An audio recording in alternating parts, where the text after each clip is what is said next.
na Ghana for si okay me ntue sika ma konfa no chi dwirigu wasresre sika o mi wa kufu ado disika na eburo ne hwa mo play mu 1 hour bia $5 million wasisa de akagu sisi yada pampa ase wati ase o ti ye me chiro ni ye ti analysis ni ye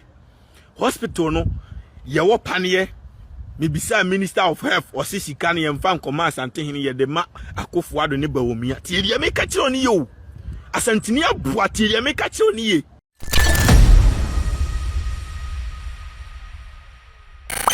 And from the unpredictable Chini Jonas Asaba Bonti Bium Abe video. Caneno now more can say, yeah, Trump wapamuntino. Chini Jonas Bay video and now shed them, Nansune. Where Pia Bonti way video. Nagana for who is saying Kaya to a baby yanka and DC for Bejinemu. Now woman a day or man equi. And him saying Chini Jonas and somewhere baby yanka say no. Wabema a man penny a watch him, not done Kufuado, and I have Mahmoud Baumia. Wema woma sumu adwo wo me sanse nko ma free power nanso nsema wasan so dia betu jana dofonom anu odin ye bewuram na ya kono na me kai we sa high Africa media eso afei ni wa hia me amesro so be subscribe ya like na wa share video no so adi ama me e ma refin so be bo bell ni so sebe ya upload bia to ma wonya bia hye na wonso anya bia tie twene jana se ba abonten no nsema wo kan se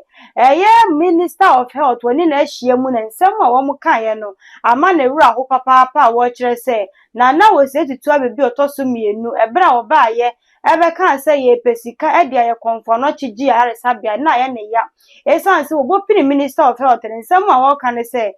sika omudide nyina sa na enko otumfuo ho na emom ekopie mu ewo ye Dr. Baumia wone ne mampani ye na danko ekufo wo metwamu saafo na sika ne kopie wo mo nchenti ene ya pa sana na otumfuo se tutu abebi otoso mienu fa so ma Ghana fo nyina aka ase jiska e bia ba ne sa na wagu asanti akonwa eno ho ensem watwene kan na no odi munim so ba abonti a wono nsem no kan atanie ka ho saye nkoka ne nya asemunti yenye bre ne ntie nsem watwene na ankasa edi tu dwane ba ya to aso otumfuo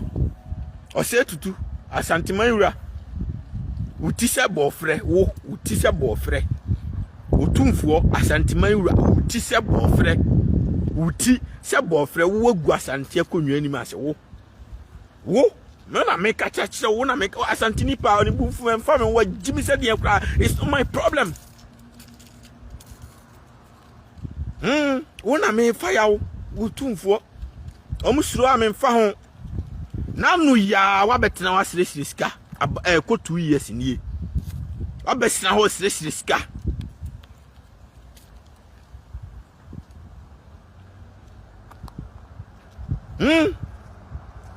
na Ghana for si okay me ntue sika ma konfa no chi dwirigu wasresre sika o mi wa kufu ado disika na eburo ne hwa mo play mu 1 hour bia $5 million wasisa de akagu sisi yada pampa ase wati ase o ti ye me chiro ni ye ti analysis ni ye hospital no ye wo panie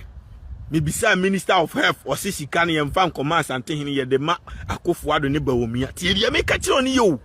asantini abua ti ye me ka chiro ni ye ukrom hini si onsu yanyansa jimi kuno no tiye meka choni ye hospital ma bisa ministry of health se konfa no che hwan na je hu si kampanye na nrobuo denden ni sika no ko ho aho omse ekoba omia ne akofo ado oba omia na jisika no akoma akofo ado bi tiye me choni ye na otumfuo na hospital ni kaprema no ho ono no se hospital ni dwirigu eye ne ya se ni kromfo yare a omunya hospital nkose omu yade nti ombewu asantifo bewu nti otumfo ba tampa ono sire skasi yenkoye hospital ayeje hu sika de maba omia ne akofo ado tire mecho ni yo na yagigi sika no de ama otumfo kakra no akoto materials equipment ene enoma de be hospital na akofo ado ne ba omia eno kro omse ba omia na de decision by ba omia say oma metua duty a oma munyi noma no tie ya mechiro ni yo asantini abuatie step by step conversation ni ye tie mi yo tani abua no ono no omu na je hospital ni sika de europie to na ne yiri Samira Mohammed di aka etwi na ni makeups tie me chiro ni ye na Akufo-Addo nso di aka bro no hwe mo play mu tie me kan ye otumfo nyaka Free Hospital no tie me chiro ni ye tie me into otumfo na build hospital e de akofidi ba omia ne Akufo-Addo tie me chiro ni ye tie step by step na sankwasiafo we na omuna government sika ne ko mo ho no government hospital no nuro ne sika mo je o hospital nyina ko mo o ma feli adwuma no na wo asante hene wo agigi sika eye na still o mo stop so o mo ma wonye ama wo san be sire sika foforo ekotua duty no e de ma ba omi akwasea no ti de me kire no wan kotua mo ma onyi ti de me kire ni yo na mwa we ena omu pe vote enti mwa we aba na mwa no aba betina wo say yento aba momo but omu meye hospital no but omu be ye donation tie dia metro no ba omi akraman no ye donation ni bi say otumfo gisika na fa ko repair konfa no che no abra hospital no belong to Ghana government government na agi hu sika hospital aye ba omi ana ne Akufo-Addo aboa na se de so mbe repair no mo afeli no na otumfo ne pese oye na ye mane nye no na omo abetena wo say moto abamaya ye ba ye nsan ye hospital no na ye donation ye de ma onie na wuntumi kraman no galamse nsuo na wase no what the galamse sika ni bi aba me nso me donation nie na aboa ti sesere ni kraman de omni ntrum no de napo aboa no de nkwase akeka ekunu no de wagimi esa aboa no de the almighty hero Osajefo Dr. Kwame Nkrumah be compare the self-acclaimed hero Akufo-Addo aboa no achimi ni kraman no Osajefo ankopo obi a cho so sister o anko rush boys say mo me odi statue tentem na mo fam kosi ba bi ma no the hero and the hard work of the Osajefo Dr. Kwame Nkrumah that enable and encourages Ghanaians to build ultra-modern and even the whole world build a statue for this man, this legend. But what Akufo-Addo the economy na ukotua bribe say money taxpayers money na money build the statue fancy ateche mame. Na be a statue ni sino asie nyina ateche. I'm telling you the fact. Now the aboa say Akufo-Addo we be compare Osajefo Dr. Kwame Nkrumah. Onya aboa. Enti sa na ponso the donation aba. Na asante hene wantimi ampam kwasiafo we amfia na wudi jimi asuso amoso wo ho a nyansa be ne da utrim otumfo tiria mecho ni yo hospital ne nya wo otumfo wo dia no ma be donation ama hospital ne ye Akufo-Addo ne ba omia no omo dia omo na amasede omo na eruli nkwasiafo mienu omo na eruli omo na eje hu sika no pe to anwumre omo na etutu nuro buom ye donation the amount which literally means say ye ba ye nye hospital no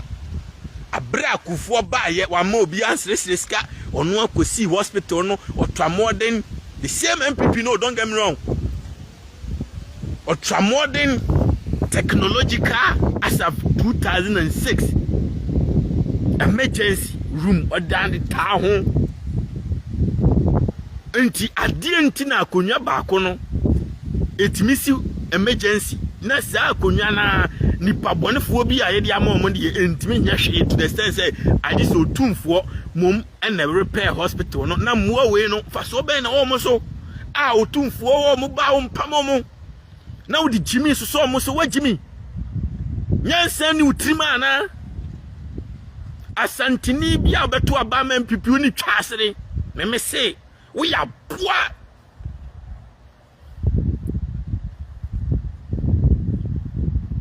We are poor.